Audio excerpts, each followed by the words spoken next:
કેમ છો ખેડૂત મિત્રો? મજામાં? આપણી યુટ્યુબ ચેનલ એટલે કે ખેડૂત વર્લ્ડમાં હું તમામ વ્યુઅરોનું સ્વાગત કરું છું.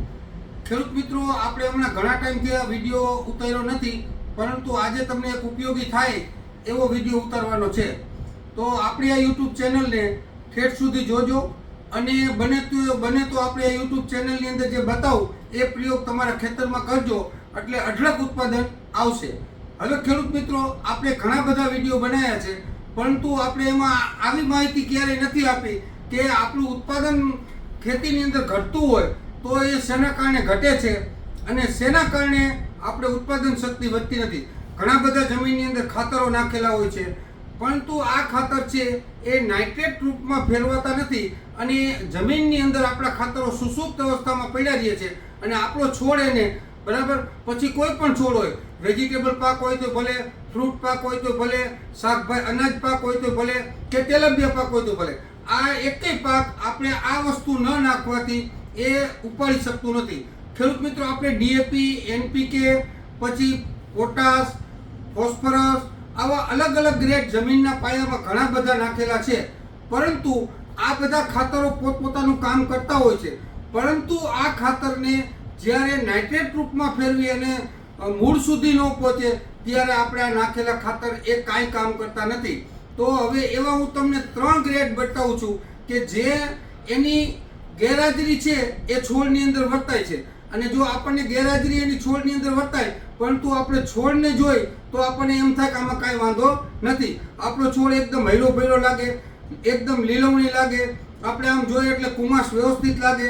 પરંતુ એ બધી વસ્તુ હોવા છતાં આ 3 તત્વો જો આપણે જમીનમાં ન નાખીએ તો એની ગેરહાજરી આપણા પાકની અંદર અચૂક વર્તાય છે અને જેના કારણે આપણો પાક છે એ ઉત્પાદન શક્તિમાં પાછો રહી જાય છે.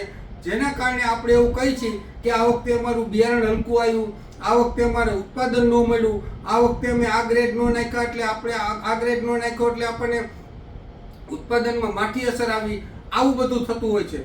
પરંતુ આ ગ્રેડ 3 છે, એક છે કેલ્શિયમ, એક છે મેગ્નેશિયમ અને એક છે સલ્ફર.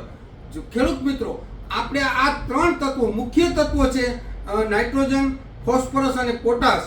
આ જો 3 તત્વો નાખી દીધા અને આ મેં તમને કીધું મેગ્નેશિયમ, કેલ્શિયમ અને સલ્ફર, જો આ 3 તત્વો ન નાખવામાં આવે તો આ આગળ નાખેલા એકેય તત્વો કામ કરતા નથી. એટલે મારી અવશ્ય ભલામણ છે કે જ્યારે તમારો પાક 50 દિવસનો 40 થી 50 દિવસનો થાય ત્યારે મેગ્નેશિયમ, કેલ્શિયમ અને સલ્ફર આ 3 ગ્રેડ અલગ અલગ લઈ અને તમારે જમીનમાં આપવાના છે.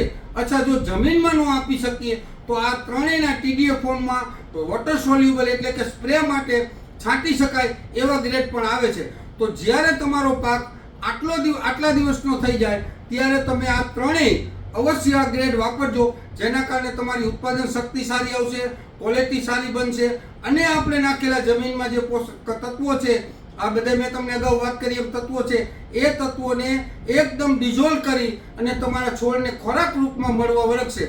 તો આ તત્વો તમે ક્યારેય કોઈ પણ પાક વાવ્યો હોય, બરાબર, મેં તમને કીધું એમ શાકભાજી હોય તો ભલે, ફળ પાક હોય તો ભલે, તેલબિયા પાક હોય તો ભલે, અનાજ પાક હોય તો ભલે કે કઠોળના પાક હોય તો ભલે, એમાં આ તમે મેગ્નેશિયમ, સલ્ફર અને કેલ્શિયમ અવશ્ય સ્પ્રે મારજો અથવા જમીનમાં નાખજો, એટલે અઢળક ઉત્પાદન આવશે.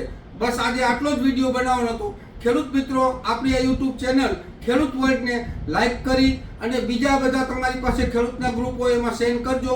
ધન્યવાદ.